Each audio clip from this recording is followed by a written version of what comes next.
오늘 은혜 받으실 하나님의 말씀은 신약성경 누가복음 17장 11절에서 19절까지의 말씀입니다.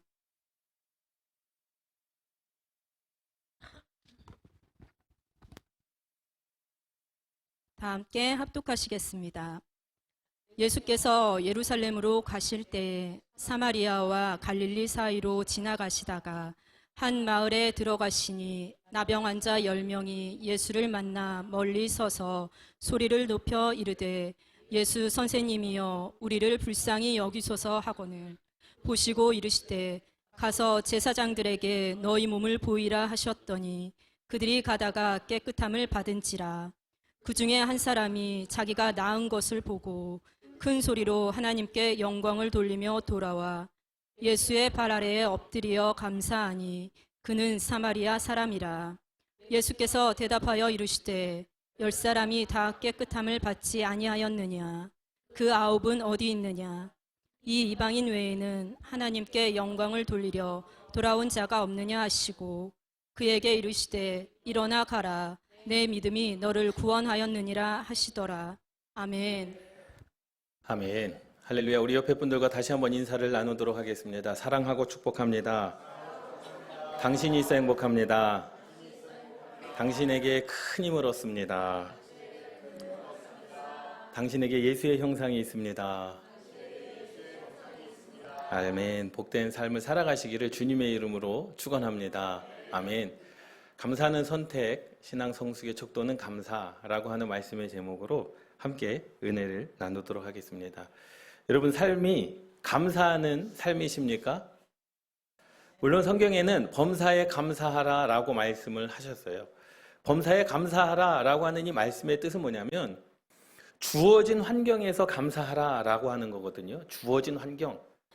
사실 인생을 살아가면서 사실 내 삶에 주어진 환경이 썩 좋지 않을 때도 분명히 있습니다. 실패가 있을 때도 있고 고난이 있을 때도 있고 질병이 있을 때도 있고 아픔이 있을 때도 분명히 있습니다. 또 좋은 일도 있죠. 기쁠 때, 또 행복할 때 하나님께서 내 인생의 그 길을 열어주실 때 분명히 있습니다.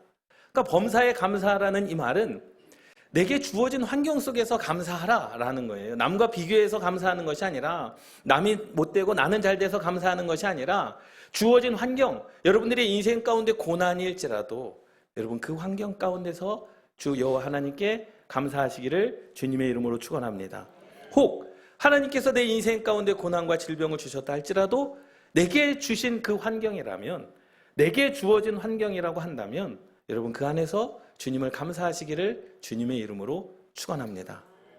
사실 그 범사에 감사하라라고 하는 명령의 말씀을 우리에게 주셨지만 감사는 선택입니다. 감사를 하셔도 되고 안 하셔도 됩니다. 10명의 문둥병자가 고침을 받지 않았습니까? 9명은 감사하지 않았습니다. 그런데도 고침을 받았습니다. 하나님께서 주시는 분명한 은혜가 있습니다. 구원은 감사로 구원받는 게 아닙니다. 믿음으로 구원을 받는 겁니다. 감사는 내게 주신 하나님의 은혜를 알고 우리가 하나님께 감사하는 겁니다. 그러니 솔직히 말하면 감사하지 않아도 구원받을 수 있습니다. 감사하지 않아도 기도응답 받을 수 있습니다. 감사하지 않아도 하나님께서 우리의 인생 가운데 문을 열어주시고 내 인생 가운데 닫혔던 것들을 열어주시고 묶였던 것들을 풀어주실 수도 있습니다. 우리가 스승의 은혜에 감사하지 않습니까? 그런데 그것도 선택적이죠. 부모님의 은혜에도 마찬가지고요. 감사라고 하는 것은 분명히 하나님께서 우리에게 요구하시는 기쁨이에요. 하나님께서 저와 여러분들에게 감사를 요구하십니다. 오늘 본문 말씀에도 그 9은 어디 있느냐라고 하는 거죠. 예수님께서 생색내기 위해서 9을 찾으신 게 아닙니다. 그에게서 받고 싶은 게 있었던 거죠. 그게 뭐예요? 감사였다라는 겁니다. 감사는 선택이지만 여러분들이 해도 되고 안 해도 상관없습니다. 구원받는데 지장 없습니다. 기도 응답 받는데 지장 없습니다. 그러나 하나님께서 우리들에게 은혜를 주실 때 하나님께서 기대하시는 바가 있지 않아요? 그것이 뭐라고요? 그것이 바로 감사라는 거죠. 오늘 본문 말씀에 10명의 문둥병자가 그 환자가 예수님께 고침을 받았지만 한 사람만 와서 감사를 드렸어요. 오늘 본문 말씀에 굉장히 중요한 단어들이 있습니다. 멀리 서서, 그리고 그 아홉은 어디 있느냐? 그리고 일어나 가라라는 이 말씀입니다. 그러니 우리는 내 삶 가운데 예수님을 제일 주의로 알고 예수님을 나의 우선순위로 두고 살아가시는 저와 여러분들이 되시기를 주님의 이름으로 축원합니다. 11절 말씀에 보면 예수님께서 예루살렘으로 가실 때에 사마리아와 갈릴리 사이로 지나가시더라 라고 말씀하셨어요.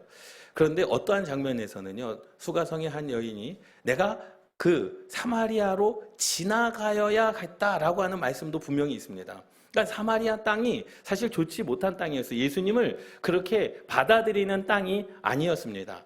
그래서 예수님께서 지금 갈릴리에서 예루살렘으로 가셔야 되는 거예요. 갈릴리에서 지금 예루살렘으로 가셔야 되는데 어디 땅을 지나가야 되는 거예요? 사마리아 땅을 지나가야 되는 거예요. 그런데 사마리아 땅에 있는 사람들이, 사마리아인들이 예수님을 허락하지 않았습니다. 예수님, 당신은 이 사마리아 땅, 우리 땅을 지나가지 못합니다 라고 해서 지금 예수님께서는 이 갈릴리와 사마리아 사이 길을 걸어가시고 요단강을 건너서 베레아 지역을 통해서 예루살렘으로 다시 들어가는 거예요.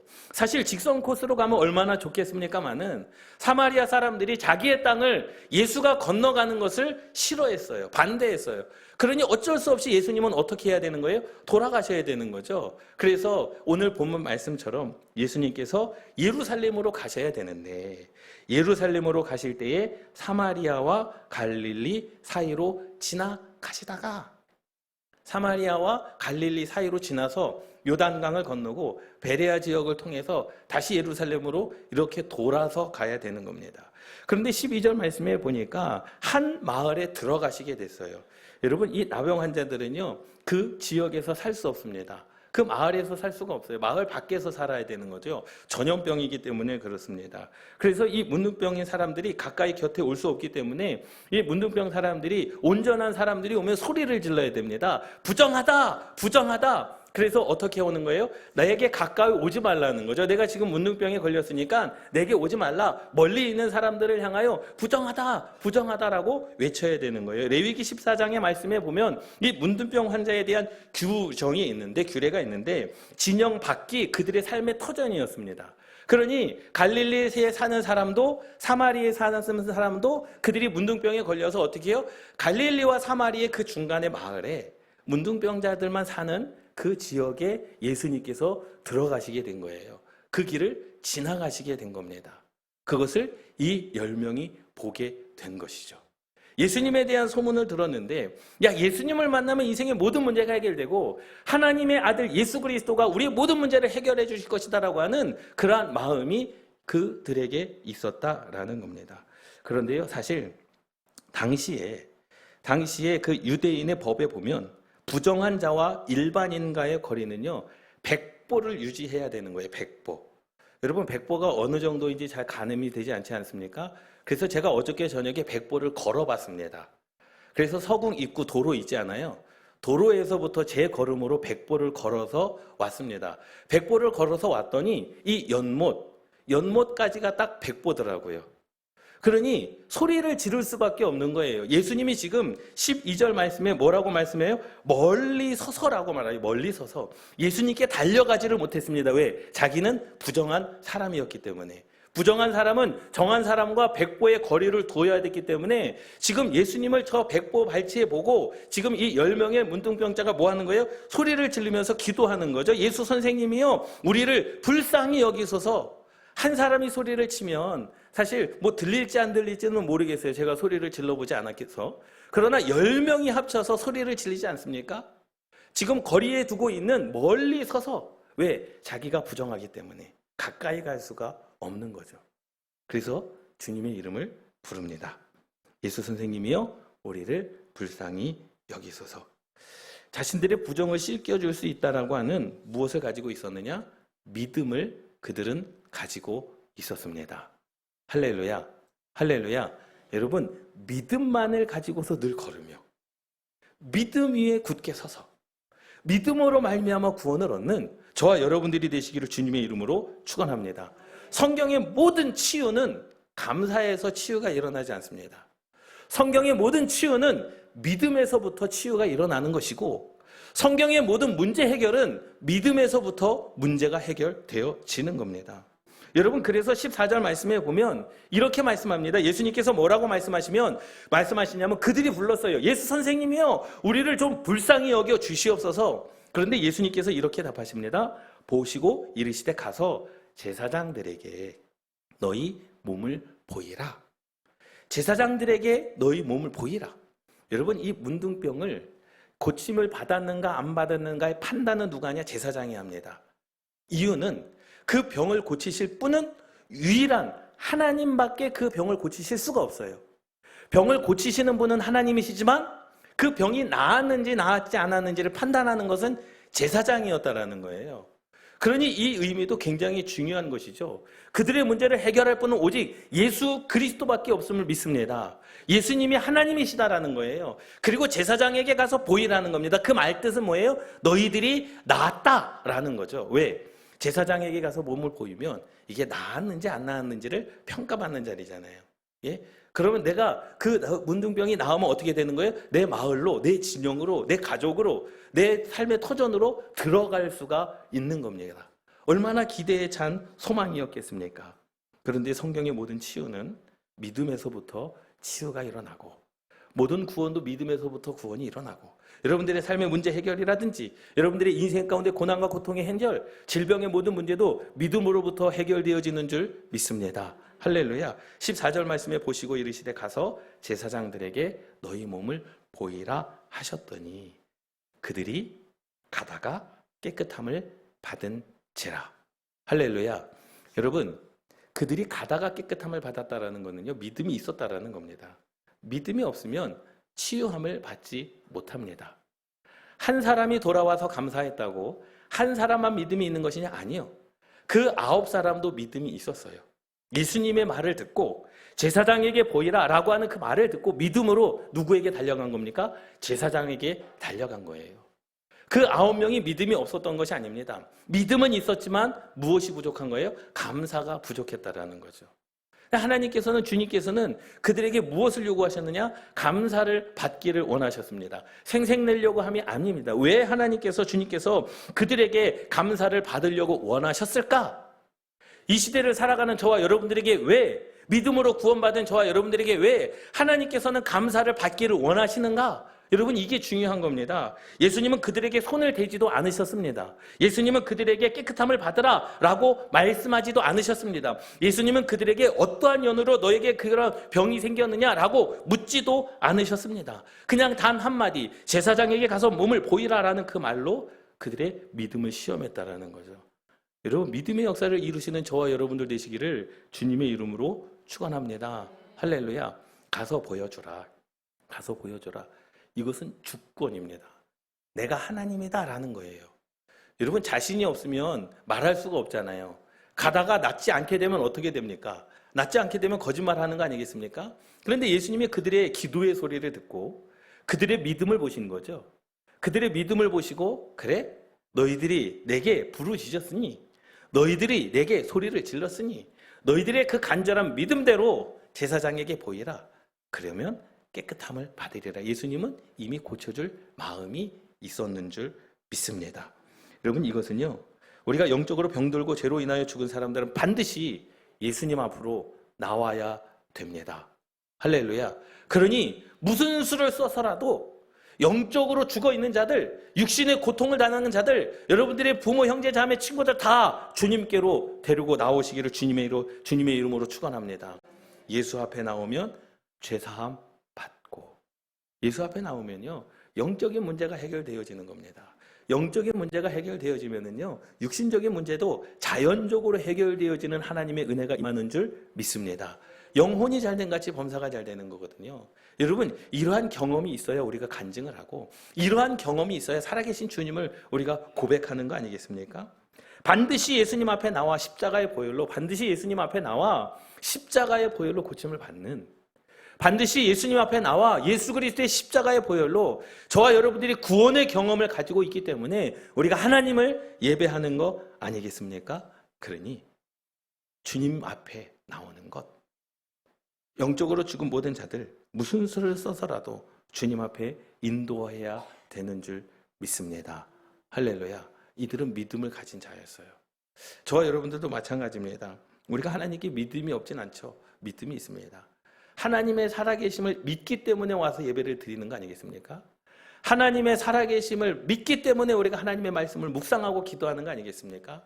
내가 내 힘으로 내 삶의 문제를 해결할 수 없을 때 내가 기도하면 하나님께서 그 문제를 해결해 주실 것을 믿기 때문에 우리가 하나님께 부르짖어 기도하는 거 아니겠습니까? 여전히 내 삶 가운데 주어진 환경 가운데 풀려지는 것은 없고 열려지는 것은 없지만 언젠가는 하나님께서 내가 할 수 없는 모든 내 삶의 영역을 하나님께서 이끌어 주실 것을 믿기 때문에 오늘도 우리가 좌절하지 아니하고 하나님께 나아가는 그 믿음을 가지고 희망을 갖는 거 아니겠습니까?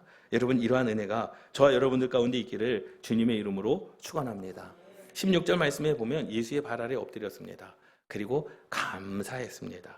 그는 사마리아 사람이라 라고 성경은 기록합니다. 그는 사마리아 사람이라라는 거죠. 다른 사람들은 사마리아 사람이 아니었습니다. 히브리인들의 개념에 무릎을 꿇어 엎드린다라는 것, 단순히 그냥 나를 고쳐줬기 때문에 엎드린다라는 의미가 아닙니다. 당신은 나의 주인이다라는 거예요. 이제부터 내 생명은 누구 것이라는 거예요? 당신 것이다라는 겁니다. 단순히 주님, 내가 문둥병으로 정말로 고생했고 정말로 죽을 때까지 이 병을 가지고 내가 내 삶의 진정으로 돌아갈 수 없었는데 주님께서 내게 고쳐주셨습니다. 감사합니다. 고쳐주셨으니 감사합니다. 그 의미가 아니라 당신이 나를 고쳐주었으니 내 생명은 당신의 것입니다. 당신이 나의 주인입니다. 당신이 나의 구원자이십니다. 라고 하는 그러한 하나님을 주인으로 모시는 행위였다라는 거예요. 여러분, 아무나에게나 무릎 꿇지 않습니다. 아무에게나 머리를 조아리지 않습니다. 아무에게나 엎드리지 않습니다. 왕에게만 엎드리는 거거든요. 그런데 이 한 사람이 예수의 발 아래 엎드려 감사했습니다. 당신이 나의 주인입니다. 여러분, 여러분들의 삶의 주인이 여호와 하나님이시기를 주님의 이름으로 축원합니다.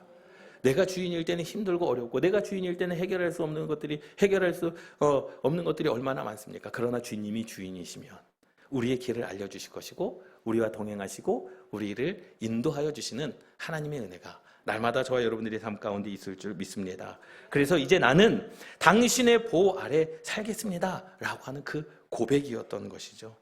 사마리아인의 이 감사는요, 예수님을 자신의 주님으로 고백하는 그 감사, 주님께서 주신 은혜, 하나님의 은혜를 아는 자였다라는 겁니다.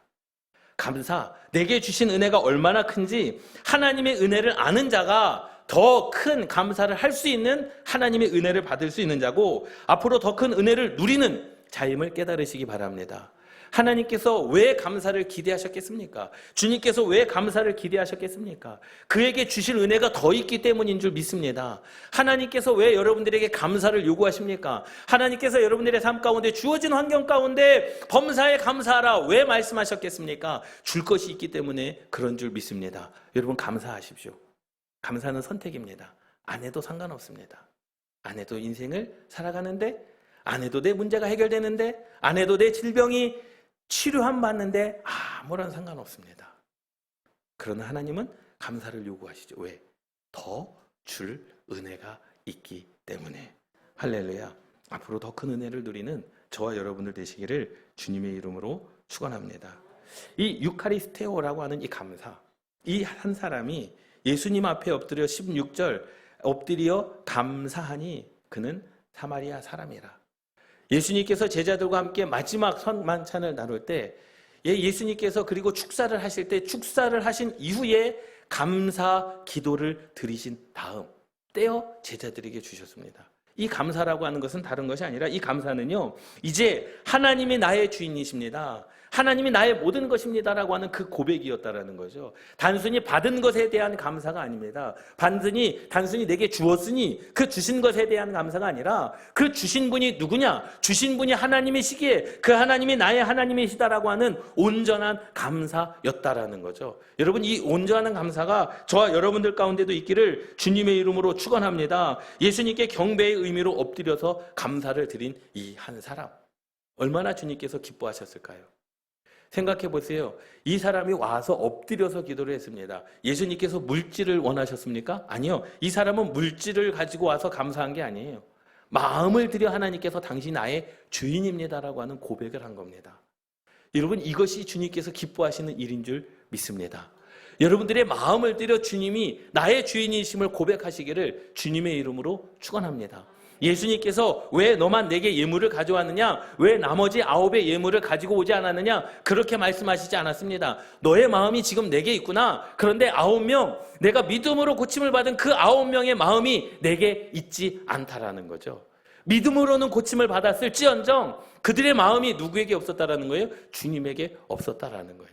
그런데 너는 너의 마음을 내게 주었구나. 그러니 내가 더 큰 은혜로 너에게 주리라 라고 말씀하시는 이 하나님의 은혜가 날마다 우리 가운데 임하여야 되는 거 아니겠습니까? 여러분, 주어진 환경 가운데 하나님을 인정하시기를 주님의 이름으로 축원합니다. 이 모든 상황을 다 아시는 주님, 이 모든 상황을 다 아시는 주님, 더운 거 하나님께서 모르시겠습니까? 오키나와 그 태풍으로 말미암아 사람이 죽어나가는 건 하나님께서 모르시겠습니까? 홍수로 말미암아 지금 저쪽 남쪽 지방에 지금 수재민들이 얼마나 땀 흘려서, 그래서 우리가 지난주에 수건을 걷어가지고 월요일 날 보내드렸는데요. 그 하나님의 아픔, 사람들의 아픔을 하나님께서 모르시겠습니까? 아시죠? 모르시는 분이 아니십니다. 그런데 우리에게 하나님의 뜻을 다 이해할 수 없습니다. 그냥 주어진 환경 가운데 하나님의 일하심을 믿는 것밖에 없습니다. 그리고 내게 그러한 환경이 주어졌을 때 하나님께 감사하는 것, 하나님을 인정하는 것, 하나님이 나의 주인 되심을 인정하는 것, 그것이 우리의 신앙이고 고백이기를 주님의 이름으로 축원합니다. 17절 말씀에 예수님께서 말씀하시죠. 이르시되 10사람이 다 깨끗함을 받지 않았느냐? 믿음으로 10사람이 다 깨끗함을 받지 않았느냐? 그러나 9은 어디 있느냐? 9을 찾으시는 하나님, 그 9의 마음까지도 갖기를 원하시는 하나님, 그 마음 가운데 주인이 주님이시기를 원하시는 그 하나님의 마음을 오늘 여러분들이 품으시기를 주님의 이름으로 축원합니다. 여러분, 하나님께서는요, 우리의 마음을 원하시는 거죠. 우리의 자녀들도 보세요. 자녀들의 마음을 얻기를 원하지 않습니까? 자녀들이 뭐 해준다고 하는 것이 내 능력의 안에 있기 때문에 사실 해주는 것이 아니죠. 아이들이 여러분들에게 부모님에게 선물을 해드리는 것, 사실 내 능력 안에 있는 거 아니겠습니까? 그러니 사실 능력으로 비교하자면 안 받아도 그만, 받아도 그만, 사주지 않으면 내 돈으로 사면 되는 그러한 능력 안에 있는 거 아니겠습니까? 그런데 무엇이 중요해요? 마음이 중요한 거거든요. 그 마음 때문에 감동되는 거거든요. 선물의 가치보다도 그 마음의 가치가 더 큰 거거든요. 주님은 이것을 원하신 겁니다. 감사라고 하는 것, 예수께서 대답하시되 10사람이 다 깨끗함을 받지 않았느냐? 10사람에 대한 그 9은 어디 있느냐라고 하는 그 마음, 여러분, 이것은 다른 것이 아니라 그들에게 원하셨던 것은 책임 있는 증거가 되기를 원하셨다라는 거예요. 책임 있는 증거. 이것은요, 하나님께서 여러분들의 인생 가운데 주신 복, 여러분 간증으로 살아가시기를 주님의 이름으로 축원합니다. 하나님께서 여러분들에게 복으로 주셨던 모든 것, 여러분 축복자의 삶을 살아가시기를 주님의 이름으로 축원합니다. 하나님께서 내게 이렇게 해주셨기에 내가 이러한 삶을 살고 있다라고 하는 간증자의 삶을 살아가시기를 주님의 이름으로 축원합니다. 이것은 책임 있는 증거라는 거죠. 내가 너를 고쳐주었으니 그 고침받은 그것 책임 있는 것이다. 증거로 살아가라. 그래서 예수님께서요, 제자들에게도 뭐라고 말씀하셨습니까? 너희는 나와 같은 일을 할 것이고 나보다 더 큰 일을 감당해야 된다. 그들에게 책임 있는 증거로 사명을 주셨잖아요. 그래서 사마리아와 땅끝까지 이르러 복음을 전하라.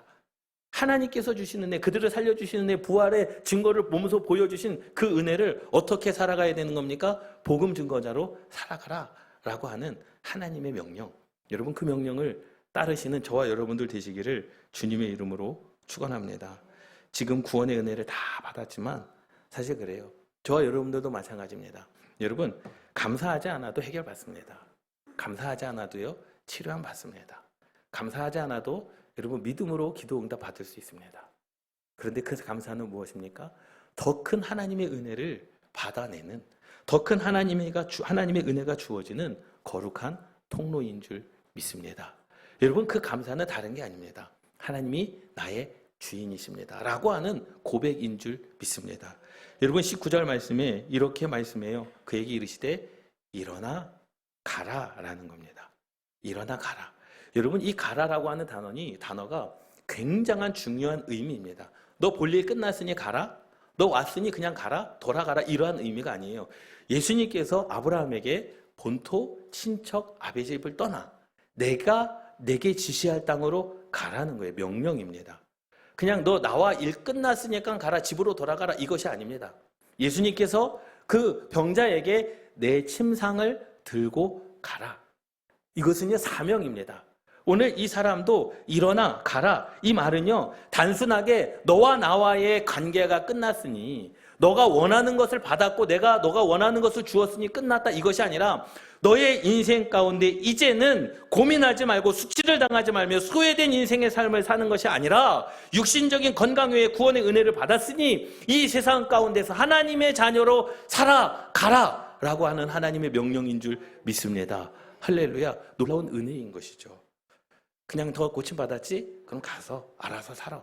그것이 아니라 너가 이제 살아가야 될 길은 아브라함에게 말씀하신 내가 내게 지시할 땅으로 가라. 너가 그 땅에서 살아가야 될 힘은 내 침상을 들고 가라. 너가 침상을 들고 세상을 향하여 살아가야 될 마음가짐은 너가 이제 일어나 가라. 내 믿음이 너를 구원하였다. 이 가라의 의미는 이제는 이 세상 가운데서 수치를 당하지 않을 것이다. 왜? 내가 동행하기 때문에. 이제 세상에서 소외된 삶을 살아가지 않을 것이다. 이제까지는요, 문둥병자였잖아요. 그래서 자기의 지경에서 자기의 터전에서 살지 못하고 지금 도망 나와서 살고 있는 거 아니겠습니까? 이제는 그렇게 살지 않아도 된다. 소외된 인생의 삶이 아니라 이제 은혜를 받았으니 내가 그 은혜 안에 거하겠다. 여러분, 이러한 의미, 이러한 고백, 이러한 주님의 음성이 저와 여러분들 가운데도 있기를 주님의 이름으로 축원합니다. 그러니 감사는 사실 선택입니다. 감사는 선택이에요. 그럼 감사는 누가 하느냐? 하나님께서 주신 은혜를 아는 자만이 감사를 합니다. 그러니 감사하는 사람은요, 그냥 그 사람은 누가 봐도 신앙의 성숙을 이루고 있는 자입니다. 감사하지 않아도 문제 해결 받습니다. 감사하지 않아도 기도응답 받습니다.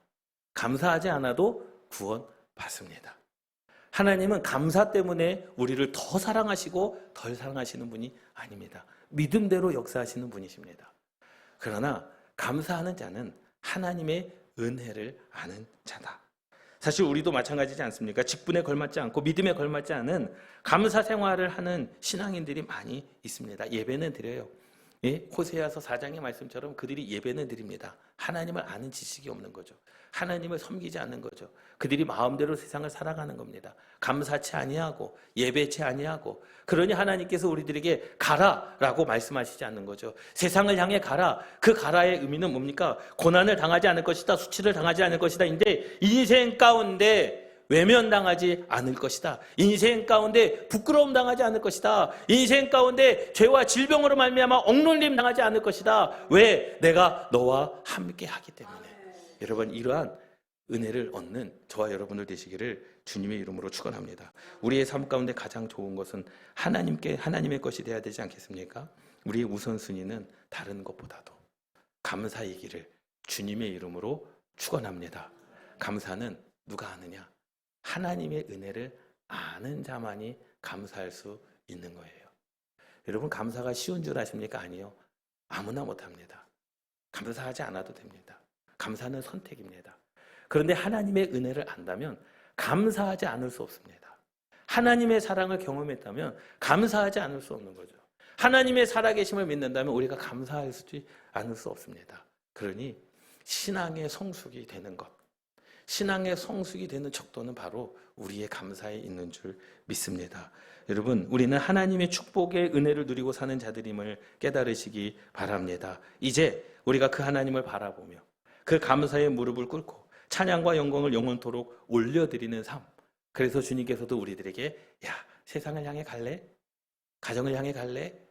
그 가라고 하는 그 명령, 내가 세상 끝날까지 내가 너와 함께 있겠다라고 하는 것. 내가 내게 지시할 땅으로 가라. 내가 그곳에서 내가 너에게 복을 줄게. 그곳에서 내가 너를 민족의 아버지로 세워줄게. 내 침상을 들고 가라. 더 이상 너는 육신의 질병으로 고통받지 않을 거야. 왜? 내가 너와 동행하기 때문에. 내게 일어나 가라. 내 믿음이 너를 구원하였다. 내 영혼뿐만 아니라 삶의 동행하심의 은혜, 하나님의 은혜가 너에게 있다.